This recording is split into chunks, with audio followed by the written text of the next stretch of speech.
তো এটা হচ্ছে পুঁটি মাছের তেল ঝাল রেসিপি, আপনারা দেখতে পাচ্ছেন। আর কালারফুল একদম, দেখতে যতটা কালারফুল খেতে অতটাই tasty.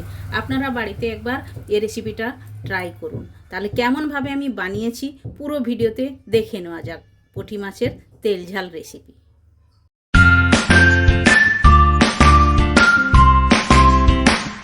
Hello everyone, welcome to my channel. কি রান্না করিতে আপনাদের সবাইকে স্বাগত। আশা করি আপনারা সকলে ভালোই আছেন। তো আমি আজ পুঁটি মাছের তেল ঝাল রেসিপি আপনাদের সঙ্গে শেয়ার করব, যেটা বানানো একদম ইজি আর খেতে একদম দুর্দান্ত স্বাদের হয়ে থাকে। তো আপনারা বাড়িতে এটা ট্রাই করতে পারেন। তাহলে দেখুন, আমি পুঁটি মাছের তেল ঝাল বানানোর জন্য যে যে উপকরণগুলো নিয়ে নিয়েছি ওগুলো এক এক করে আপনাদের সঙ্গে আমি শেয়ার করে নেব। তো প্রথমেই তো আপনাদের সামনেই আছে 4 পিস আমি পুঁটি মাছ নিয়েছি। এরকম বড় সাইজের পুঁটি মাছ নিয়েছি, আপনারা এরকম বড় সাইজের নেবেন, তাহলে খেতে ভালো হবে। তো এটা আমি নিয়ে নিয়েছি, এটা এখন সাইড করব। আর যেগুলো লাগছে ওগুলো আমি এক এক করে আপনাদের সঙ্গে শেয়ার করে নেব। পেঁয়াজ বাটা নিয়েছি, দুটো পেঁয়াজকে আমি বেটে নিয়েছি। টমেটো একটিকে আমি পিউরি করে নিয়েছি।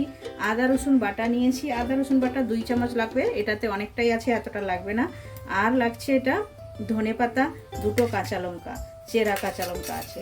আর ফোড়নের জন্য একটি তেজপাতা আর 3টে ছোটো এলাচ ফাটিয়ে নিয়েছি, একটুখানি দারুচিনি নিয়েছি আর দুটো লবঙ্গ নিয়েছি।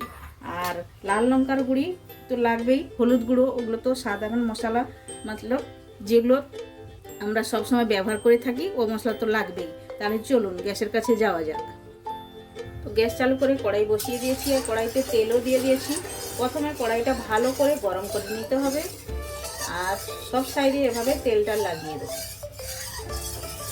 কড়া ভালো করে গরম করে নিলে তাহলে মাছ ভাজলে মাছ নিচে লেগে যায় না।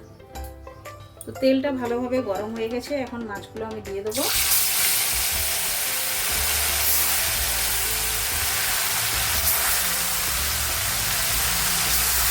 মাছটা ভালো করে ভেজে নেব। তো মাছগুলো লাল লাল করে ভাজা হয়ে গেছে, এখন আমি এটা তুলে নেব। তো মাছটা ভাজা হয়ে গেছে, ভেজে তুলে নিয়েছি। এখন প্রথমে আমি দিয়ে দেবো তেজপাতা আর ছোটো এলাচ, দারুচিনি আর লবঙ্গ। একটু ভালো করে খুশবু আসা পর্যন্ত ভেজে নিতে হবে।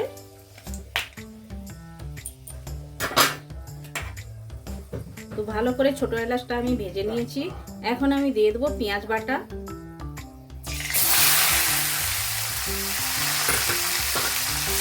আমি দুটো পেঁয়াজকে এভাবে বেটে নিয়েছি, ভালো করে কষিয়ে নেব পেঁয়াজটা।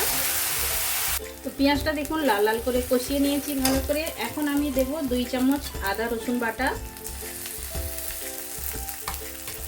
1 চামচ দিয়েছি, আরও 1 চামচ দিয়ে দিলাম। দিয়ে এটাও আমি ভালোভাবে কষিয়ে নেব।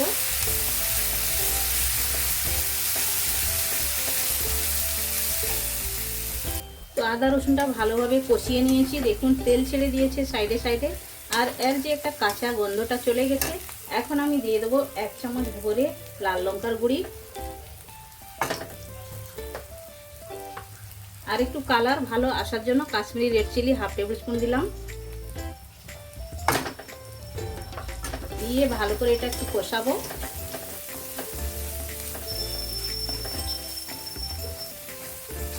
ভালো করে এটা কষিয়ে নেবো তেল ছাড়া পর্যন্ত। দেখুন সাইডে সাইডে তেলও ছেড়ে দিয়েছে। এখন আমি টমেটো যে পিউরি করে রেখেছি, টমেটো পিউরিটা দেব।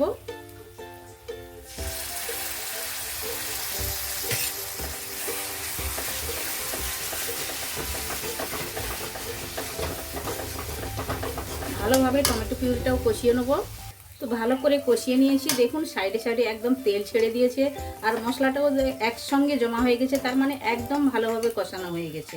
আর মশলাটা যত ভালোভাবে কষাবেন ততটাই মাতেন তেল ঝালের রেসিপিটা ভালোই হবে, টেস্টি। আর এখন আমি দিয়ে দেবো 1 বাটি জল। জলটা দিয়ে একটু নাড়াচাড়া করব।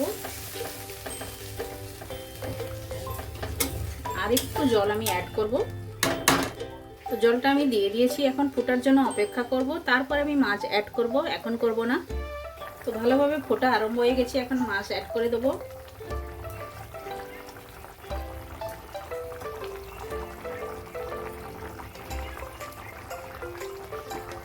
সব মাছগুলো অ্যাড করে দিলাম। অ্যাড করে দিয়ে একটু ভালো করে ফুটিয়ে নেবো। আরও উপর থেকে 2টো কাঁচা লঙ্কা দিয়ে দেবো। তো এখন স্বাদ মতো লবণ অ্যাড করব।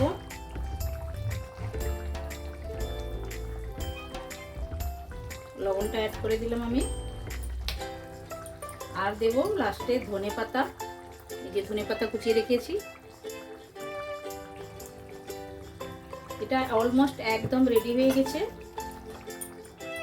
আমি প্লেটিং করে আপনাদেরকে দেখাচ্ছি। উপর থেকে একটু জিরের গুঁড়ো দিলাম আমি। আপনারা চাইলে গরম মশলাও দিতে পারেন, আর জিরের গুঁড়োটা দিলেও এটা টেস্টটাও ভালো লাগে আর খুশবুটাও ভালো লাগে। আপনারা চাইলে গরম মশলা অ্যাড করতে পারেন। তাহলে চলুন প্লেটিং করে আপনাদেরকে দেখাচ্ছি আমি।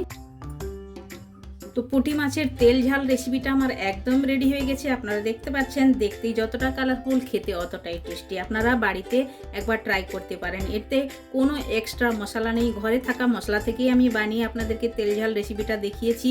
আর আপনারা এটা রাইসের সঙ্গে, গরম গরম রাইসের সঙ্গে তো একদম জমে যাবে। আপনারা বানিয়ে খেতে পারেন আর একবার এই রেসিপিটা ট্রাই করতে পারেন। বানান, খান আর কমেন্ট সেকশনে গিয়ে কমেন্ট করে আমায় বলুন এই রেসিপিটা আপনাদের কেমন লেগেছে। ভালো লেগে থাকলে লাইক, শেয়ার, কমেন্ট করবেন। আর যারা এখনো পর্যন্ত চ্যানেলটি সাবস্ক্রাইব করেননি, প্লিজ চ্যানেলটি সাবস্ক্রাইব করে নেবেন। বেল আইকন অবশ্যই প্রেস করবেন, তাহলে নিত্য নতুন রেসিপি আপনারা সঙ্গে সঙ্গে দেখতে পাবেন। আবার দেখা আছে নতুন কোনো রেসিপির সঙ্গে। সবাই ভালো থাকবেন, সুস্থ থাকবেন। আপনারা আপনাদের কিমতি টাইম আমায় দেওয়ার জন্য আপনাদেরকে অনেক অনেক ধন্যবাদ।